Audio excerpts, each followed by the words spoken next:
ये आकाशवाणी रायपुर है। प्रादेशिक समाचार बुलेटिन के साथ मैं शुभ्रा भट्टाचार्य।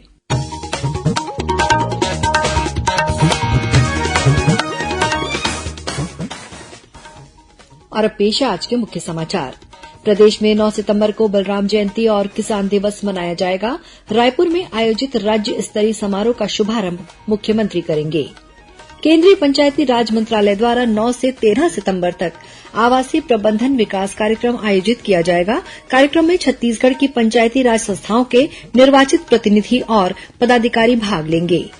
छत्तीसगढ़ सहित देशभर में आज गणेश चतुर्थी का पर्व श्रद्धा और उल्लास के साथ मनाया जा रहा है और मौसम विभाग ने कल दक्षिण छत्तीसगढ़ में भारी बारिश होने की चेतावनी दी।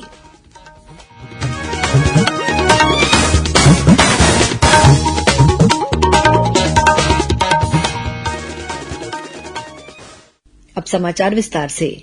प्रदेश में परसों 9 सितंबर को बलराम जयंती और किसान दिवस मनाया जाएगा। रायपुर के इंदिरा गांधी कृषि विश्वविद्यालय में आयोजित राज्य स्तरीय समारोह का शुभारंभ मुख्यमंत्री विष्णुदेव साय करेंगे। वहीं समारोह की अध्यक्षता कृषि मंत्री रामविचार नेताम करेंगे। समारोह के मुख्य वक्ता भारतीय किसान संघ के अखिल भारतीय संगठन मंत्री दिनेश कुलकर्णी होंगे। जानकारी के अनुसार बलराम जयंती राज्य के सभी 27 कृषि विज्ञान केन्द्रों में भी मनाई जाएगी।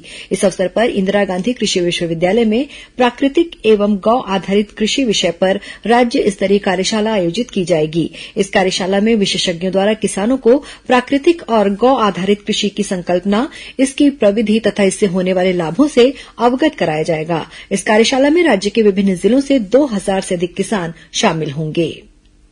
केंद्रीय पंचायती राज मंत्रालय द्वारा 9 से 13 सितंबर तक आवासीय प्रबंधन विकास कार्यक्रम आयोजित किया जाएगा। इस कार्यक्रम में छत्तीसगढ़ सहित 11 राज्यों और केंद्र शासित प्रदेशों के पंचायती राज संस्थाओं के निर्वाचित प्रतिनिधि और पदाधिकारी भाग लेंगे। इसमें जिला पंचायतों, ब्लॉक पंचायत समितियों के अध्यक्ष और उपाध्यक्ष, ग्राम पंचायत के प्रमुख और अन्य पंचायत अधिकारी भी शामिल होंगे। 5 दिवसीय इस कार्यक्रम में पंचायती राज संस्थाओं के प्रतिभागियों के लिए नेतृत्व, प्रबंधन और नैतिकता, संसाधन जुटाना और ग्रामीण नवाचार, परियोजनाओं के प्रभावी प्रबंधन और आर्टिफिशियल इंटेलिजेंस के विभिन्न पहलुओं को शामिल किया जाएगा। इसके अलावा इस कार्यक्रम का उद्देश्य वित्तीय स्थिरता प्राप्त करने और पंचायतों को सक्षम पंचायतों में बदलने के लिए स्वयं के स्रोत से राजस्व बढ़ाना है। केंद्रीय नागरिक उड्डयन मंत्री किंजरापू राममोहन नायडू ने विशाखापट्टनम अंतर्राष्ट्रीय हवाई अड्डे पर 9 हवाई अड्डों के लिए डिजी यात्रा सुविधा का वर्चुअल उद्घाटन किया। इनमें छत्तीसगढ़ का रायपुर हवाई अड्डा भी शामिल है। इस मौके पर नागरिक उड्डयन मंत्री ने बताया कि डिजी यात्रा का उद्देश्य हवाई अड्डों पर भीड़भाड़ के दौरान विभिन्न दस्तावेजों, बोर्डिंग पास, पहचान और लगेज टैग के कार्य को सरल बनाना है। उन्होंने बताया कि अब तक 55 लाख से अधिक लोग डिजी ऐप को डाउनलोड कर चुके हैं और 3 करोड़ से अधिक यात्रियों ने डिजी यात्रा का उपयोग किया है। राष्ट्रीय पोषण माह के 7वें चरण के अंतर्गत अब तक 1 करोड़ 37 लाख कार्यक्रम आयोजित किए जा चुके हैं। 1 सितंबर से शुरू हुआ पोषण माह इस महीने की 30 तारीख तक चलेगा। यह अभियान देशभर में बेहतर प्रशासन के लिए प्रौद्योगिकी के साथ साथ एनीमिया, विकास निगरानी, पूरक आहार और पोषण भी पढ़ाई भी सहित प्रमुख विषयों पर केंद्रित है। अभियान के तहत एक पेड़ मां के नाम पहल पर भी जोर दिया जा रहा है, जिसके तहत करीब 14 लाख आंगनबाड़ी केंद्रों में पौधारोपण किया जाएगा।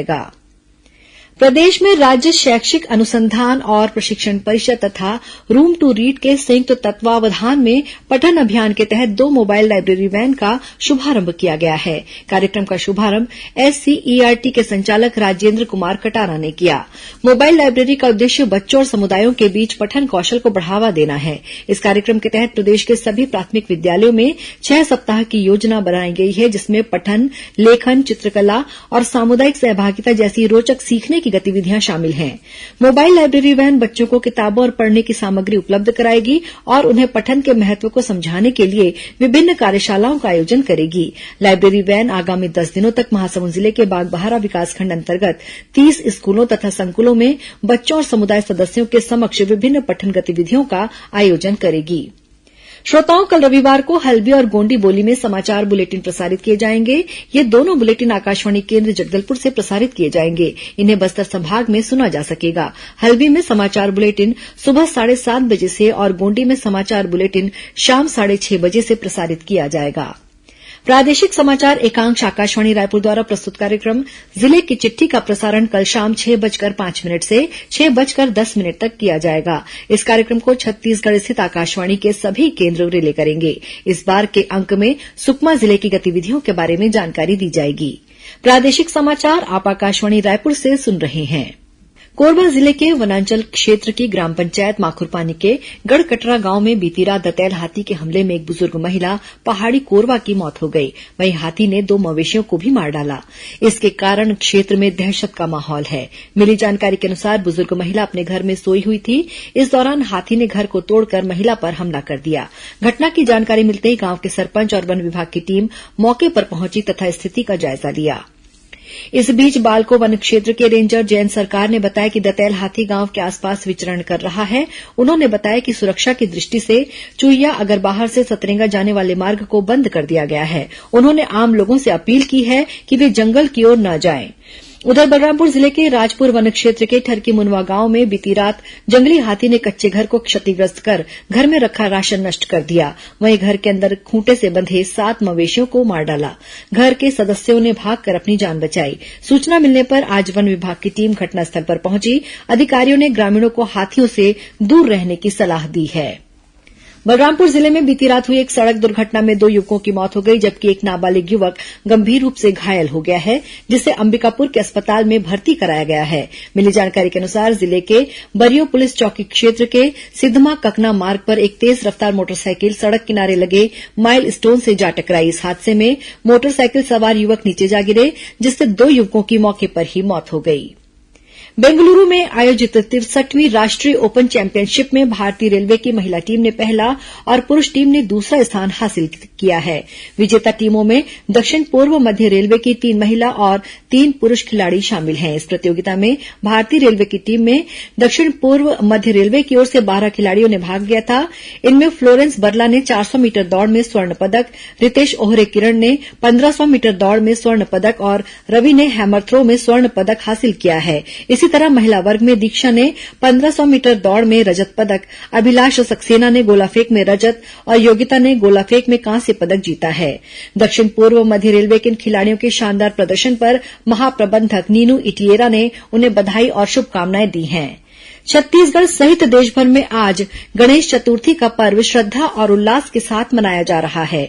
बुद्धि, विवेक और सौभाग्य समृद्धि के प्रतीक गणपति जी का 10 दिन का उत्सव आज से शुरू होकर चतुर्दशी पर संपन्न होगा। राजधानी रायपुर सहित प्रदेश के सभी जिलों में भगवान गणेश की मूर्तियां विराजित की जा रही हैं। जगह जगह ढोल नगाड़ों और गणपति बप्पा मोरिया के जयकारों के साथ गणेश प्रतिमाओं को सार्वजनिक पंडालों और घरों में स्थापित किया जा रहा है।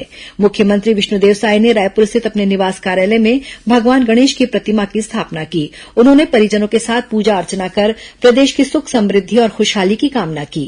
राज्यपाल रमेन डेका और मुख्यमंत्री विष्णुदेव साय ने गणेश चतुर्थी के अवसर पर प्रदेशवासियों को बधाई और शुभकामनाएं दी हैं।